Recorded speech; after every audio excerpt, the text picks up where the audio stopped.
off your puppuccino? Good morning. Trying so hard. It's pretty much gone.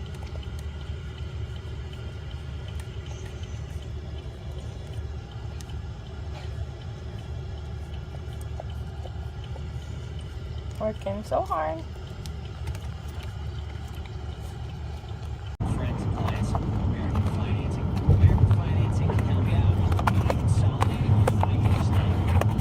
You hate your puppuccino. Just try to do something nice.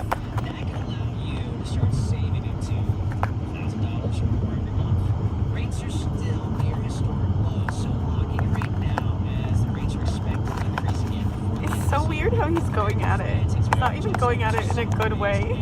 Because he's trying to control over his body. He lets control over too long. So before it gets too late, I thought I'd give you an update. I am driving home.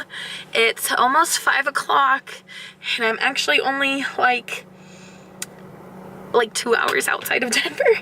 So I've got a long ways to go. I should be getting home at like 2:30 a.m. It's great. It's good. It's fine. So I mean, we'll see. We'll see what happens. But I've got lots of caffeine and I'm feeling good, so I felt like there's no reason not to try and go because it's already the 18th. It's the 19th. This is exactly the same It's the as the 19th. day he found a dinosaur bone buried beneath the elementary school playground. How much did it take me back? Okay, but I'm listening to an audio book on the way there because I felt like I would get bored, and normally I sing in the car, so since I can't really sing, I thought I would listen to an audiobook, and so far so good. I'm about 84 minutes into Simon versus the Homo sapien agenda, and I'm really excited. It's such a good book. I definitely already recommend it. I already knew I would, but I have the physical book. I just haven't ever gotten around to reading it yet. So I thought perfect timing, because this is only like a nearly 7-hour audiobook and my drive is like 10 hours. So I figured I didn't want something that was like just as long as my drive or longer necessarily. So whatever. If I wanted to take a break, I could listen to music or something like that. So that's the update. Okay, so I am almost home. I'm like I'm like an hour away from home at this point. And I just stopped to get my last bit of gas and go to the bathroom. And it's 12:45 in the morning. Yeah! I was listening to Simon versus the Homo sapien agenda on the way home on Audible. And I've never listened to an audiobook before, but I really enjoyed it. But more importantly, I really enjoyed the story. Well-written story all around. Like, just, it is a boy, like, struggling with his identity and his sexuality and whatever.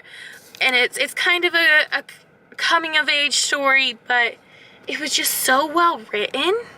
Like, there's so many characters and so many like peripheral characters, but they were all written so well and it felt so realistic to me. Like, storytelling is really important to me because I feel like most of the things I enjoy revolve around storytelling, like theater and music and TV and books. Like, it's all kind of just storytelling. And even YouTube, I feel like that's storytelling as well. And it was just written so well. Like, this character, I appreciated that he was involved in things. Like, he was in theater and his friend was a cheerleader, and like his friend who was a cheerleader was also in theater, but like his guy friend Nick was a soccer player, and his other friend Leah really likes anime and mangas, and like they all had their own thing, but they were friends. And I felt like that was just so much more realistic and more relatable, because I've always had like groups of friends. Like, not every period of my life could I say that I had like a best friend. It was kind of cool to see him have like, you know, his best friend group of like Leah and Nick, and then Abby was like his best friend, and then Abby was kind of in that group but kind of not, kind of separate, and then have him find like other friends, and I don't know, it was so good. And the romance in it killed me. It was so cute. You have to read it or listen to it or whatever, or if you hate those mediums, the movie comes out for it soon. It's gonna be titled Love, Simon instead, because part of the stories he writes emails and he signs them Love, Simon. So cute, and I'm so excited. Catherine Langford, who played Hannah Baker in 13 Reasons Why, she's playing Leah. I'm so excited. I think she's gonna kill it. I mean, she's an amazing actress as well. And I thought the romance was written really well. I thought like the kissing scenes were written really well. I thought it did a really good job balancing like maturity, but also feeling high school, but also feeling realistic. It wasn't sugarcoating it, but it wasn't trying to be edgy, and they weren't trying to be too mature.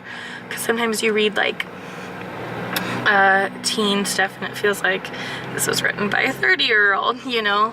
It wasn't written by somebody who's 20 or 25 or can really remember exactly what it felt like to be like 15, 16. So I don't know, I dig it. And yeah, these characters were maybe a little bit more mature than I was when I was 16, but I think a lot of people were, so it's all good.